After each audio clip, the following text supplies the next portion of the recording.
Oh crap! Oh, he got me. Run, Zero.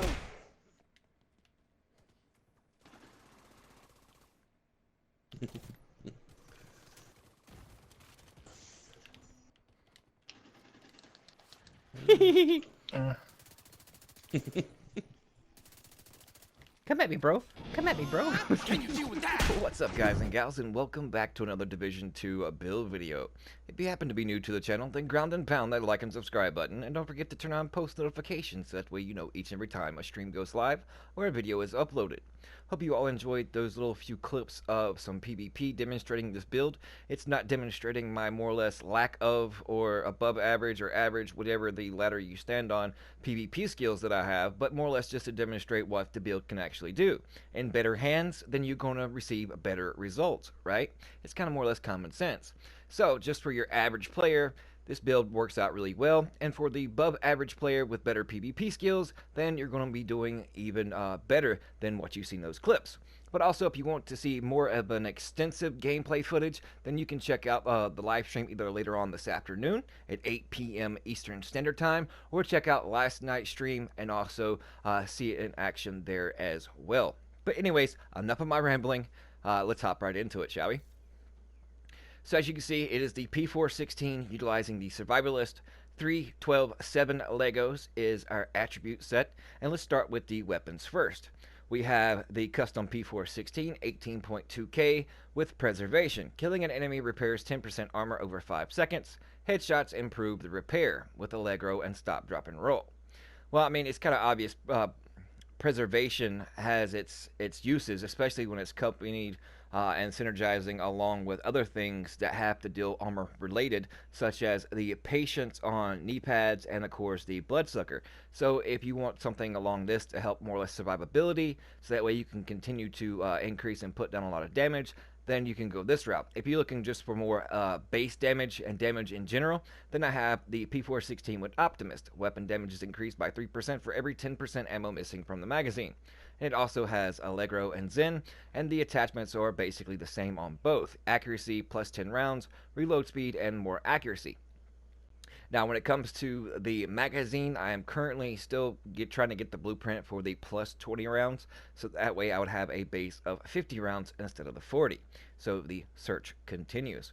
But anyways, also the sidearm holster talent, rooted while equipped and in cover. All skill damage and healing is increased by 25% for 10 seconds. Buff is lost when exiting cover and can occur once per 25 seconds. So that covers the weapons. So now let's hop into the gear. Ghillie Guard is the most, or I guess the best brand set that can have the most defensive talents as well as mod slots in them. So that is why we are basically utilizing them. It was asked of me to do an AR version of the LMG version that I did, and so this is what I come up with, and I am here to do whatever that you guys requested me because I do this for you.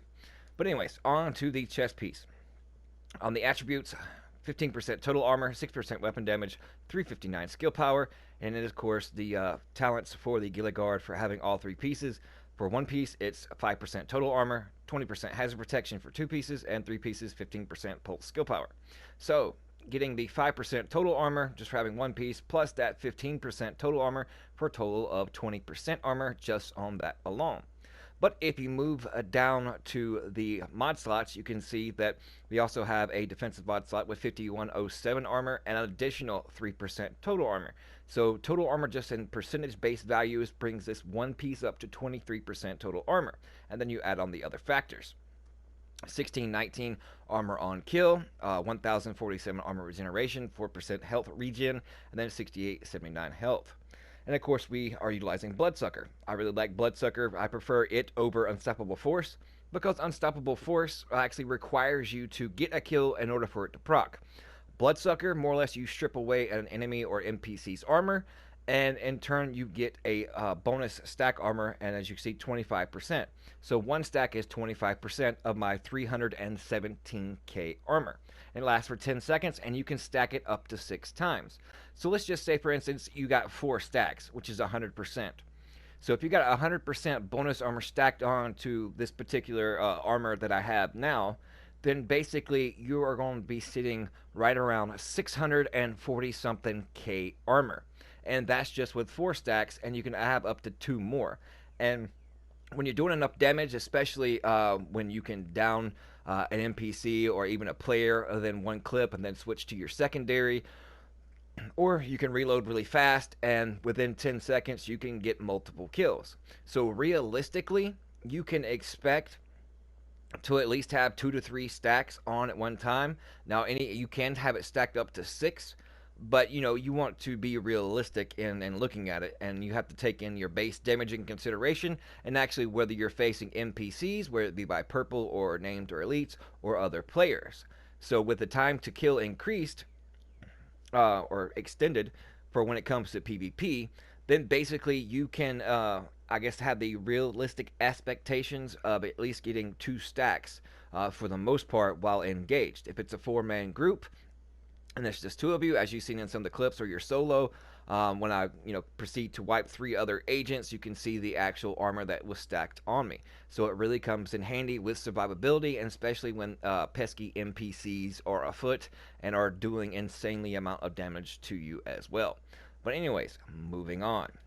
Let's go over the mask. 5% health, and of course 11,684 health attribute. Then we're utilizing spotter, plus 20% weapon damage for pulsed enemies. Requires 5 utility Legos or more, and I have 7. And then we have another utility in the mod slot with 173 skill power, 1.5% explosive damage, and of course 2% headshot kill XP. It's more or less just a filler, so that way I can have it in there to have on the ropes procced and unlocked. And speaking of which, let's move on to the backpack. On the ropes, weapon damage is increased by 25% while all skills are on cooldown. Requires 7 or more utility Legos, and we have 7. And of course, hardened, 10% armor. And as you can see, you can adjust accordingly if you don't want to run that many utilities and prefer something along the line of efficient. Efficient would work here as well. You would lose that 25% when weapon damage when your skills are on cooldown, but you would conserve a lot of armor kits. And some people like efficient, some people don't. It just depends on who's utilizing their armor kits efficiently and effectively, and knowing the benefits of using an armor kit, such as the one when it comes to Demolitionist, you gain 100% weapon handling for a period of time after you pop an armor kit. So if you're running LMGs or ARs or things of that nature, then it really comes in handy. Survivalist is a different story. You can utilize the procs of the Bloodsucker in conjunction with the armor kit talents of the Survivalist, because you get a certain amount of armor initially, and then over a few seconds you'll get the additional rest of your armor, so you can kind of play around with it and know and the time frame in which and how much you get stacked from an armor kit. So therefore, if you're engaged with another NPC, you can stack that additional armor on there while you're still getting armor from your armor kit.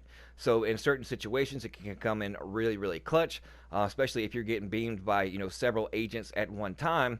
And you get into cover in order to use an armor kit. You get it proc, so you get a big chunk of it at first, but then over the next several seconds, you're constantly getting the rest of your armor kit. And then when you accompany that with Bloodsucker, you can basically down one, and then while you're getting focused by the other, then you're slowly getting your armor from the rest of the armor kit that you just procced, and then plus you're getting the proc from Bloodsucker from the agent you just killed, and getting that 25% stack for that 10 seconds.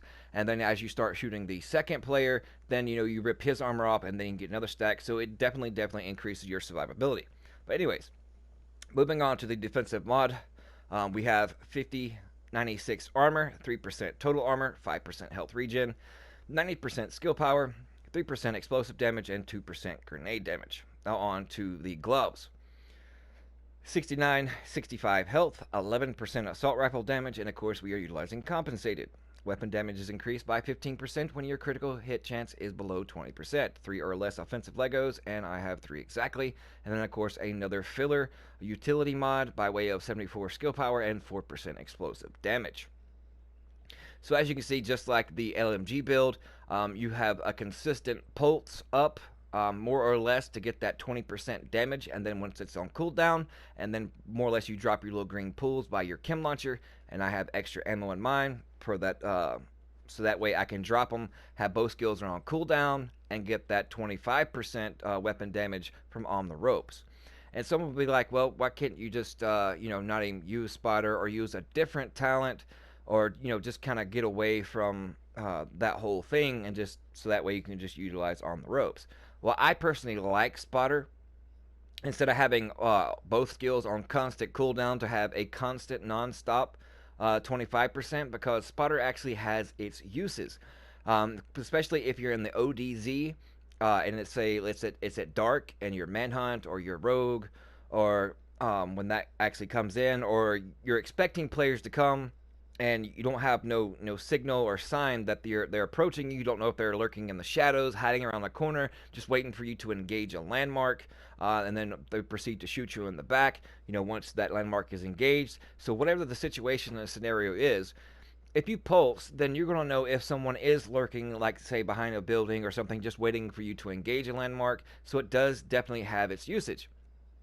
And then, especially when NPCs, you see them on the map, it gives you the direction on the HUD in which an NPC is, but sometimes it is hard to still even find those NPCs. So this way, utilizing Spotter, not only can you find out exactly where things are hiding at in your vicinity, but also you get that damage as well. So it has multiple variations and ways of its usefulness, right? But you have a constant between those three of 40 to 45% constant damage. And then, of course, let's go on to the knee pads. 14,119 armor, utilizing patience after being in cover for 5 seconds. Armor repairs by 5% every second. So it's a cover-based shooter. If you like shooting from cover, then this is definitely right up your alley. And then when you're utilizing patience, getting that armor back plus the armor regen. And then, of course, if you want to use preservation, especially on PvE activities or just downing NPCs in the dark zone, then you kind of can see that also goes along the lines of the whole survivability issue when it comes with utilizing in the synergy of Bloodsucker accompanied with patience and preservation. It can extend your survivability quite significantly. And then the mod slots, we have 8167 health, another 808 armor regeneration, and 1183 armor on kill, 5655 armor, 445 armor regeneration, and 2.5% total armor. Now moving on to the sixth and final piece, it is the Fender's A and B group, and the only reason we have this piece is because one piece gives you 10% assault rifle damage. Its attributes are 18,257 health, and then 191 skill power. And of course, devastating, plus 5% weapon damage. Now you can mix and match to, I guess, your liking into your personal preference and playstyle. This works out really well, and as I get pieces with this new update that are actually better and more viable, then I can switch them out as followed. And basically you do the same. Don't more or less copy and paste any build, more or less. You more or less take the idea and the premise of that build and then tweak it and make it your own to fit your playstyle. You shouldn't have to conform your playstyle to any particular build, but make that build your own and make that build conform to your playstyle so that way you can best utilize it. But on to the skills, the only mods that I'm currently using is the +2 ammo on the chem launcher. And then I haven't found a good mod for the pulse so I can extend the radius. So as of right now, I just have a 3.5% cooldown reduction.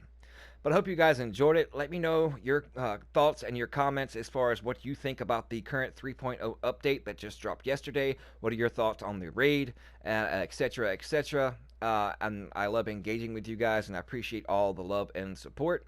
Let's keep it going. We had just passed 6K subs day before yesterday, so let's get that 7K here shortly. So ground and pound that like and subscribe button. Appreciate you so much. We'll see you later.